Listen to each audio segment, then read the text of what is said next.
하루 한 장 시작하도록 하겠습니다. 기도하겠습니다. 하나님 아버지 은혜 감사드립니다. 창세기와 요한계시록을 이어서 출애굽기 하루 한 장을 시작하게 하시는 감사합니다. 하나님 광야의 여정이 퍽 우리 인생의 믿음의 여정 같음을 발견합니다. 하나님 말씀을 대할 때에 이 말씀들이 우리에게 힘겨운 오늘을 살아내고 이겨낼 수 있는 지혜와 삶과 영의 양분이 되는 은혜가 있게 하여 주시옵소서. 감사드리며 예수님의 이름으로 기도드리옵나이다. 아멘. 오늘 함께 하실 말씀은 출애굽기 1장 1절의 말씀을 먼저 보도록 하겠습니다. 야곱과 함께 각각 자기 가족을 데리고 애굽에 이른 이스라엘 아들들의 이름은 이러하니. 아멘. 출애굽기는 모세오경의 두 번째 책입니다. 히브리어로 제목은 쉐모트라고 이름들이라는 뜻을 가지고 있습니다. 우리가 알고 있는 엑소더스, 이 탈출이라는 이름은 한참 뒤에 70인역에서 불려지게 된 이름입니다. 출애굽기라는 이름으로 인해서 하나님의 구원이라는 부분이 강조되기도 하지만 그러나 오히려 구원받은 그 이후의 이야기들을 더 많이 기록한다라고 볼 수가 있겠습니다. 구원받고 땅을 향해서 나아가는 여정을 기록하고 있는데 이는 예수님으로 말미암아 구원을 받은 우리 역시 구원받은 이후의 삶이 사실 너무나 중요합니다. 여전히 세상은 공중권세 잡은 자 마귀가 우는 사자같이 삼킬자를 찾는 이 세상에서 그 영향력을 벗어나 하나님 나라를 향해 나아가는 삶에 있어서 이 출애굽기는 좋은 교사 또는 좋은 반면교사가 되어진다라고 할 수 있겠습니다. 이름들이라는 제목 그대로 그 시작이 야곱의 가족들을 데리고 애굽에 간 이들의 이름에 대해서 기록하고 있는 것으로 시작합니다. 앞서 창세기가 요셉이 애굽에서 총리가 되고 기근 때에 아버지 야곱과 형들의 가족들 모두 이렇게 애굽으로 들어간 사건으로 마치고 있는데 출애굽기는 창세기와는 뗄 수 없는 그런 연관되어진 책입니다. 독립되어진 책이 아니라 모세오경의 한 장으로 봐야 할 것 같습니다. 2절에서 7절까지 말씀을 같이 보시겠습니다. 루벤과 시므온과 레위와 유다와 이사갈과 스불론과 베냐민과 단과 납달리와 gad과 아세리요 야곱의 허리에서 나온 사람이 모두 70이요 요셉은 애굽에 있었더라. 요셉과 그의 모든 형제와 그 시대의 사람은 다 죽었고 이스라엘 자손은 생육하고 불어나 번성하고 매우 강하여 온 땅에 가득하게 되었더라. 아멘. 성경에서는 계보가 자주 등장하여서 가끔 읽기를 할 때 번거로운 생각도 들기도 합니다. 이 계보의 이름들은 이들의 정체성을 말해주기 때문에 굉장히 중요하다라고 할 수 있습니다.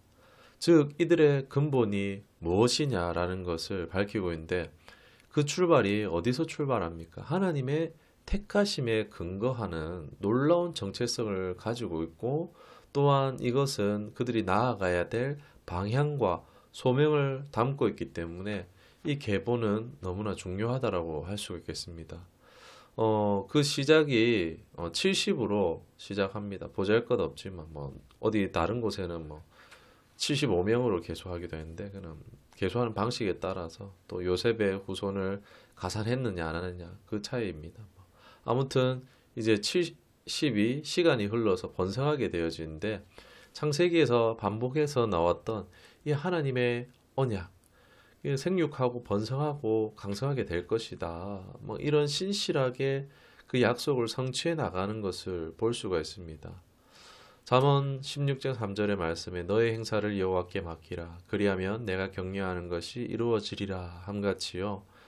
우리의 경영을 내가 아닌 하나님께 맡길 때에 하나님께서 이렇게 놀랍도록 하나님의 섭리와 경륜으로 인하여서 이를 경험할 수 있게 될 것입니다. 나아가서 세상이 지금 교회를 핍박한다 할지라도요. 성도의 수는 끊임없이 주님 오실 그날까지 하나님의 섭리로 더욱더 증가하게 될 것입니다.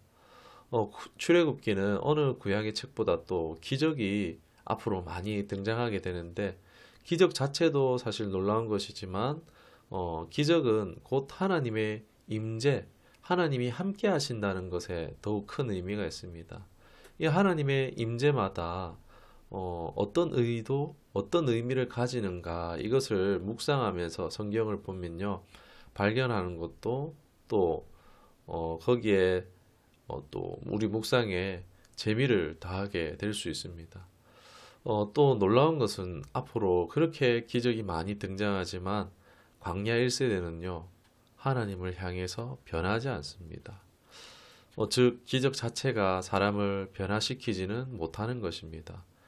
마태복음 12장 39절에 보면 예수께서 대답하여 이르시되 악하고 음란한 세대가 표적을 구하나 선지자 요나의 표적밖에는 보일 표적이 없느니라 라고 말씀하십니다.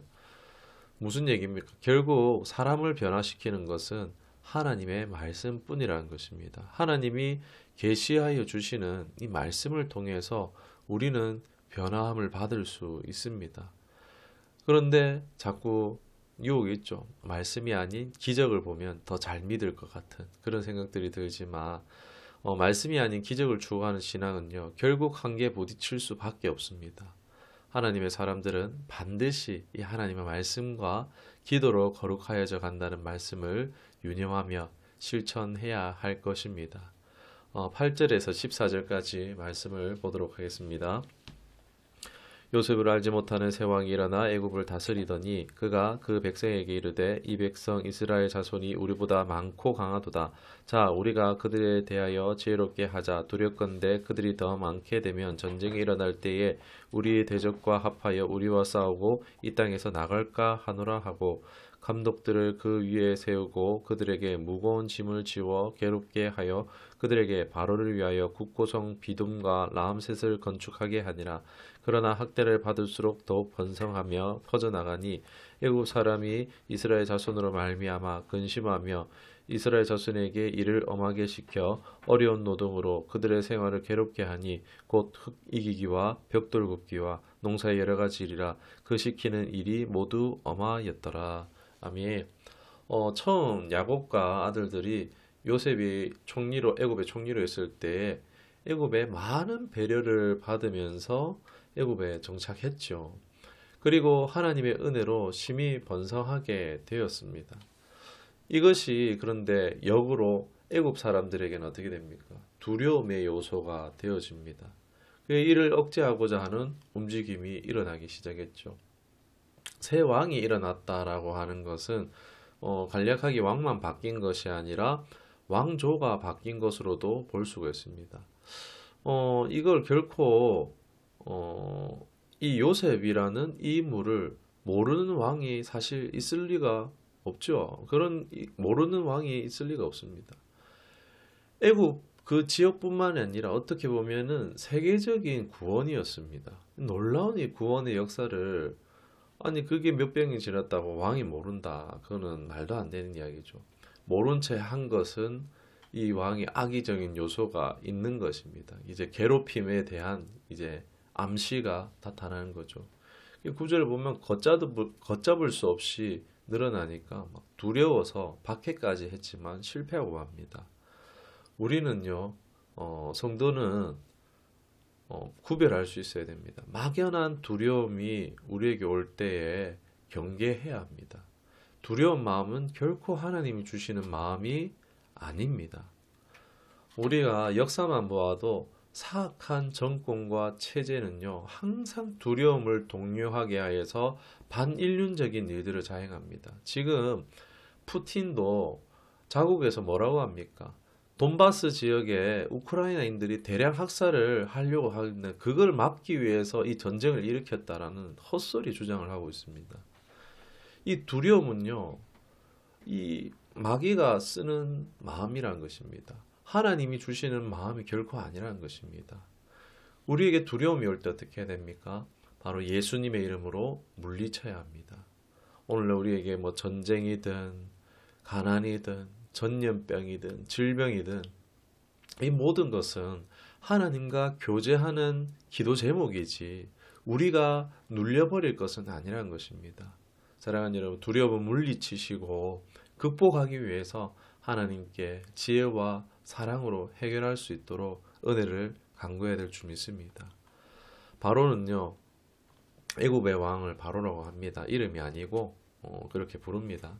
이 바로는 이들의 반역 또는 도주를 걱정했습니다. 두려워했죠. 그래서 그들의 통치권을 빼앗고 폭정을 휘두릅니다.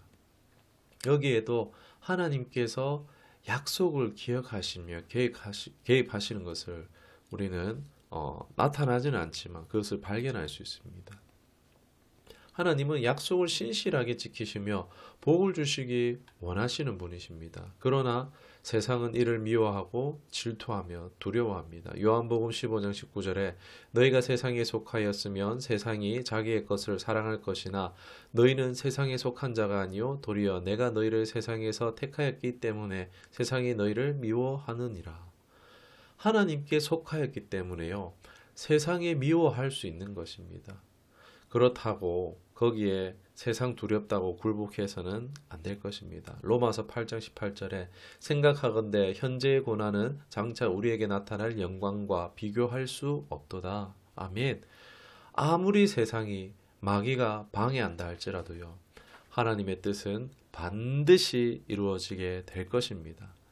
그 당시에 보면 하나님과 막 세상의 막 대결 구도처럼 그렇게 당장 보여질 줄은 모르지만 이건 사실 상대도 되지 않는 싸움입니다. 그렇기 때문에 결코 두려워할 필요가 없다는 것입니다. 우리 15절로 22절까지 마지막 절까지 함께 보시겠습니다. 애굽 왕이 히브리 산파 시브라라 하는 사람과 보아라 하는 사람에게 말하여 이르되 너희는 히브리 여인을 위하여 해산을 돌 때에 그 자리에 살펴서 아들이거든 그를 죽이고 딸이거든 살려두어라. 그러나 산파들이 하나님을 두려워하여 애굽 왕의 명령을 어기고 남자 아기들을 살린지라.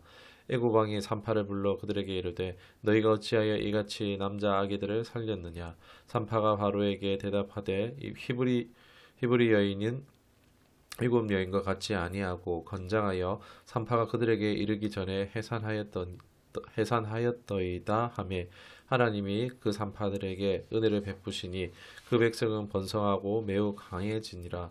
그 산파들은 하나님을 경외하였으므로 하나님이 그들의 집안을 호응하게 하신지라. 그러므로 바로가 그의 모든 백성에게 명령하여 이르되 아들이 태어나거든 너희는 그를 나의 강에 던지고 딸이거든 살려두라 하였더라. 아멘. 학대와 억압에도 불구하고 번성합니다.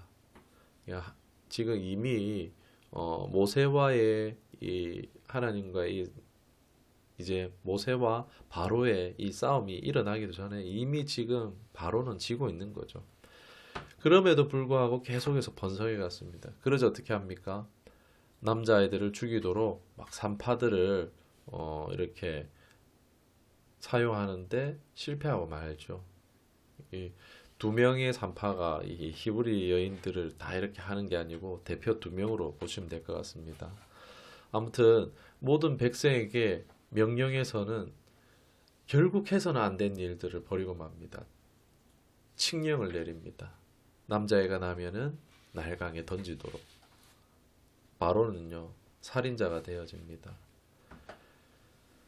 히브리인들은 부당과 억울한 일들을 당하게 됩니다. 지금 이들의 현실은 어떻게 보면 하나님의 약속과 너무나 거리가 먼 현실을 살고 있습니다. 그런데 여기서 바로 긴장감이 발생합니다. 갈등이 발생합니다. 구세주에 대한 대망이 이들 안에 생기게 됩니다. 그리고 애굽 생활에 대한 실증이 여기서 발생되어집니다. 하나님이 이를 의도하신 것은 아닙니다. 악한 일을 하는 거죠. 그런데 하나님 그 악을 선으로 바꾸시는 하나님이십니다. 더 좋은 것을 주시기 위해서 하나님은요, 이러한 악을 허락하셨다라는 것입니다.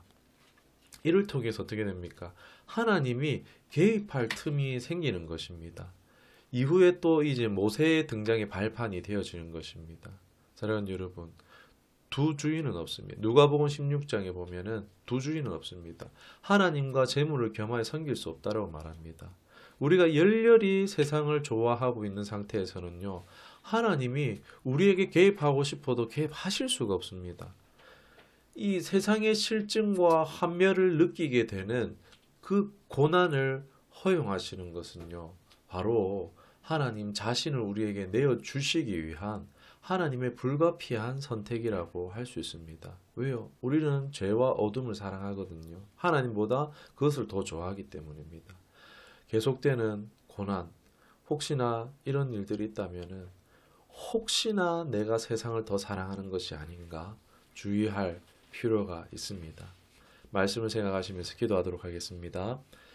살아계신 하나님, 보이지 않지만 너무나 분명하게 역사 속에서 당신의 뜻을 나타내시는 하나님을 발견합니다. 역사에서 살아 숨쉬는 하나님을 마주하게 하시니 감사합니다. 하나님, 사람을 택하시며 언약을 맺으시며 신실하게 이루시는 하나님, 오늘 말씀을 대함이 하나님께서 나를 부르셨음을 믿습니다. 구원으로 사명으로 부르심을 믿습니다. 하나님의 약속 반드시 신실하게 이루시는 하나님을 더 알고 발견하고 신뢰하고 의지하는 우리가 되게 하여 주시옵소서. 인도하여 주시옵소서. 하나님, 오늘날 바로와 같이 악한 일에 쓰임받고 있는 악의적 침공이 하루 속히 종식되게 하시고 헛된 욕심과 욕망이 좌절되고 철저하게 패망하길 원합니다. 보이지 않지만 역사하시사 하나님의 복음이 흥왕케 되어지는 은혜가 있게 하여 주시옵소서. 감사드리며 예수님의 이름으로 기도드리옵나이다. 아멘.